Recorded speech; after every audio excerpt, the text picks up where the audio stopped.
Assalamualaikum warahmatullahi wabarakatuh.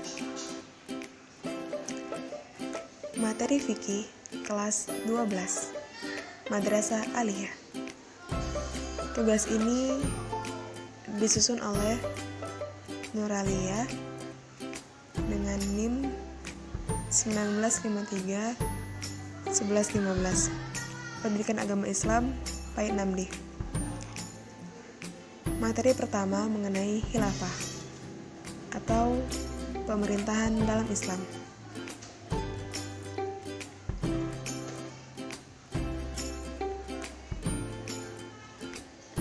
Pengertian khilafah.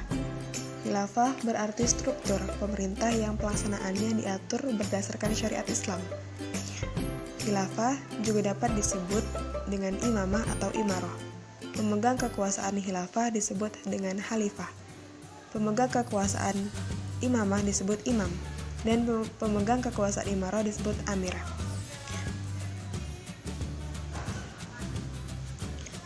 Sejarah khilafah dimulai dari Khalifah Abu Bakar As-Siddiq. Dasar-dasar khilafah itu ada 4. Yang pertama, dasar kejujuran, keikhlasan, tanggung jawab. Yang kedua, dasar keadilan. Yang ketiga, dasar tauhid. Dan yang keempat, dasar kedaulatan rakyat.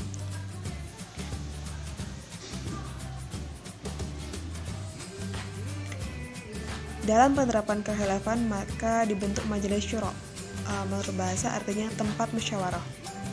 Sedangkan menurut istilah adalah lembaga permusyawaratan rakyat. Dalam majelis syuro ahlul ahli wal akli harus mencakup 3 aspek penting, yaitu mereka harus terdiri dari para ilmuwan, alim ulama, dan mendapat kepercayaan dari rakyat.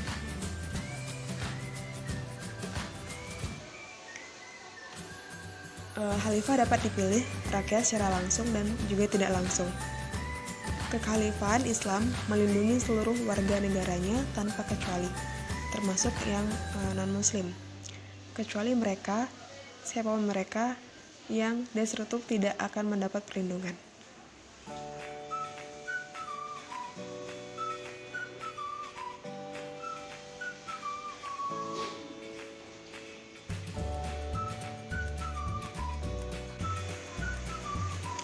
Materi kedua, jihad dalam Islam.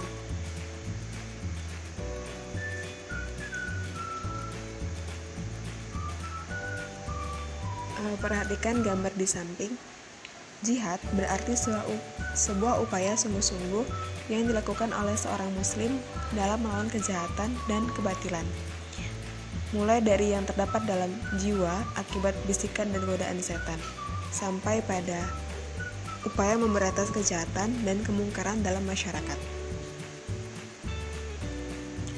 Jihad ini terbagi menjadi 3 macam. Yang pertama, jihad melawan hawa nafsu. Yang kedua, jihad melawan orang kafir. Dan yang ketiga, orang kafir dan munafik. Dan yang ketiga, melawan setan.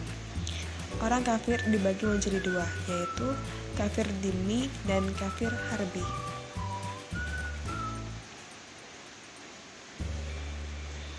Materi ketiga mengenai sumber hukum Islam.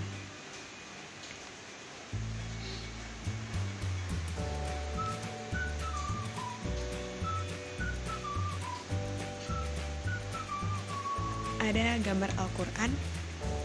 Penjelasannya, hukum yang mutlak atau yang tidak diperselisihkan ada 4, yaitu Al-Quran, Sunnah, Ijma, dan Qiyas.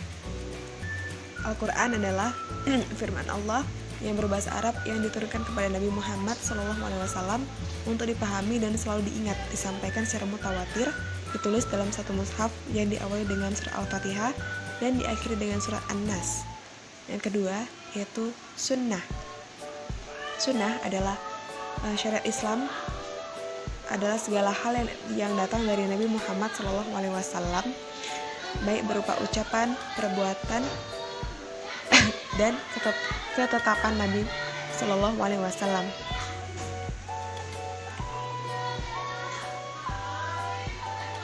Yang ketiga yaitu ijma dan qiyas.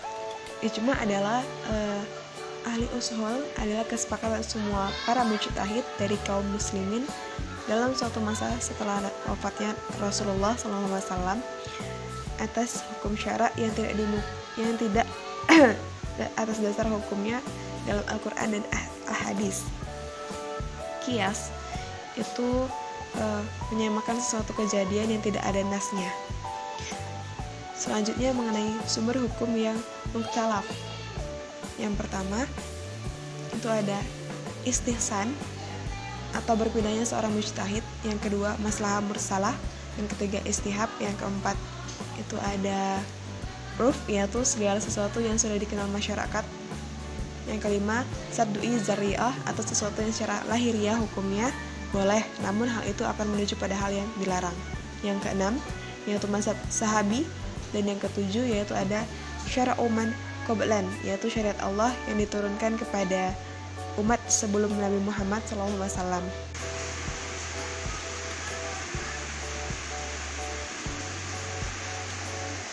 Materi selanjutnya mengenai al-hukm syar'i. Hukum syar'i. Firman kalam Allah yang berkaitan dengan semua perbuatan mukallaf yang mengandung tuntutan dan pilihan atau ketetapan. Jadi macam-macam hukum syar'i itu ada dua, hukum taklifi dan hukum wad'i. Hukum taklifi itu ada ijab, nad, tahrim, karaha, dan ibarat. Ulama itu membagi hukum taklifi menjadi 7 bagian.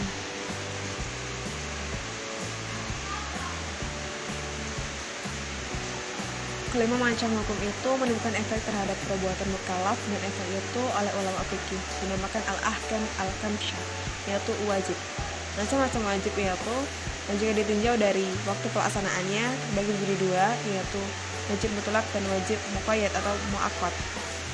Jika wajib ditinjau dari orang yang dituntut untuk melaksanakannya, yaitu wajib aini dan wajib kafai. Jika wajib dilihat dari kadar pelaksanaannya, yaitu muhaddad, yaitu kewajiban yang ditentukan kadar atau jumlahnya, dan khairu muhaddad. Jika dilihat dari segi tertentu atau tidak tertentunya perbuatan, yang pertama wajib muayyan dan wajib muqayyar. Macam-macam mandud atau sunnah, yaitu sunnah ain, segala sesuatu yang dianjurkan kepada setiap pribadi mukallaf untuk dikerjakan. Yang kedua kifayah, segala perbuatan yang dianjurkan untuk diperbuat cukup oleh seseorang saja. Mandud itu atau sunnah, yaitu sunnah muakkad dan khairu muakkad. Mengenai muharram, itu macam-macam muharram. Ada haram karena perbuatan itu sendiri. Yang kedua haram karena berkaitan dengan perbuatan lain atau karena faktor lain yang datang kemudian. Selanjutnya makruh. Macam-macam makruh. Ulama mazhab Hanafi membagi makruh menjadi 2 bagian, yaitu makruh tahrim dan makruh tanzih.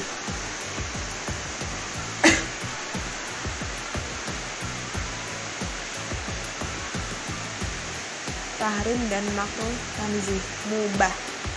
Hukum wadai. Ada macam-macam hukum wadai itu ada sebab, syarat, mani atau penghalang, kemudian sah, batal, rukhsah, dan azimah. Hal-hal yang berhubungan dengan hukum syar'i itu ada 3. Yang pertama al-hakim atau zat yang mengeluarkan hukum, dialah Allah. Dan tadi mengetahui hukum Allah, maka dalam ijma itu adalah al-hakimnya adalah Allah.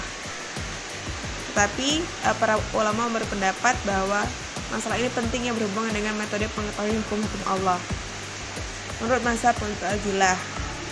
Dan yang kedua yaitu mahkum fi, adalah objek hukum, yaitu perbuatan seorang mukallaf yang terkait dengan perintah syar'i atau Allah dan Rasulnya, yang bersifat tuntutan atau mengerjakan, tuntutan meninggalkan, tuntutan memilih suatu pekerjaan. Yang ketiga yaitu mahkum alaih, yaitu seseorang yang perbuatannya dikenal kitab Allah SWT atau disebut dengan mukallaf. Nah, itu ada syarat-syarat mahkum alaih, yaitu mampu memahami tuntunan syara, dan memiliki kemampuan atau kecakapan dalam melaksanakan tuntunan syariat yang dalam usul fikih disebut ahliyah. Selanjutnya mengenai materi kelima, yaitu kaidah usuliyah. Materi selanjutnya mengenai kaidah usuliyah tadi.